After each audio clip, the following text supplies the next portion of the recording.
Hello students, today we will discuss about mode, one of the measure of central tendency. We have already discussed mean, that is again a measure of central tendency, but by finding out mean, this doesn't mean there is only one way to find to represent the whole data.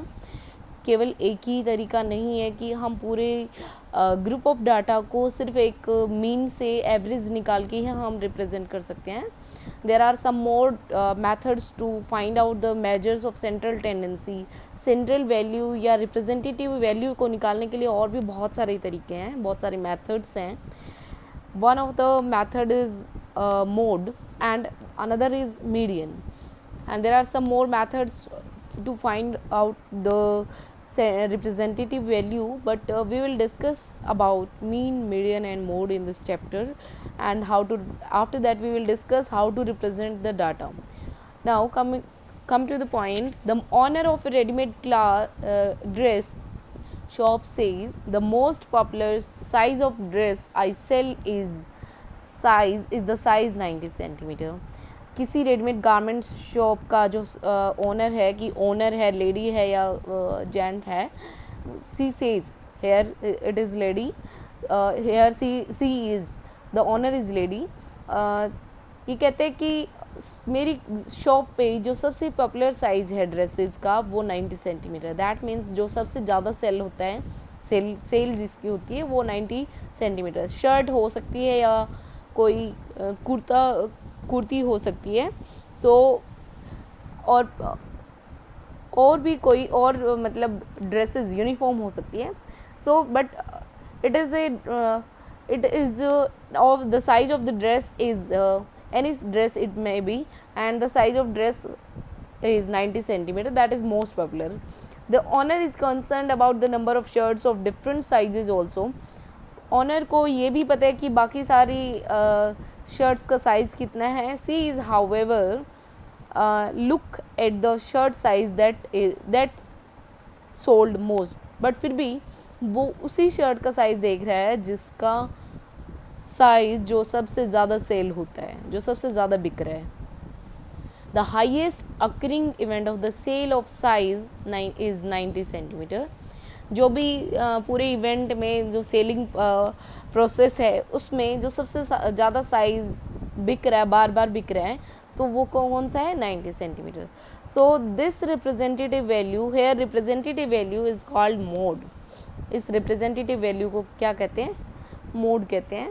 जो भी value आपके पूरे data में, उसके पास बहुत सारे sizes available हैं owner के पास, but she is concerned with the popular size, and that is 90 centimeter, because 90 centimeter size is selling more and more, and it is repeating almost the time. So the owner's concern is with 90 centimeter size. So this whatever number is repeated most of the time, this is called mode. Hence the mode of the set of observation is the observation that occurs most often. Mode किसी भी observations का कोई set है, हमारे पास कोई data है, तो जो भी ऑब्जर्वेशन सबसे ज़्यादा बार आ रही है, रिपीट हो रही है, उसी को क्या कहते हैं? मोड कहते हैं. Next is median. Median, I am taking another real life example from your NCERT book. Median, the game teacher of a class wants to divide the class into 2 groups. कोई गेम टीचर है किसी class का, किसी school का, तो वो अपनी class को 17 स्टूडेंट्स मतलब 2 ग्रुप में डिवाइड करना चाहता है. There are 17 students in class. He wants to divide the class in such a way that one group has students with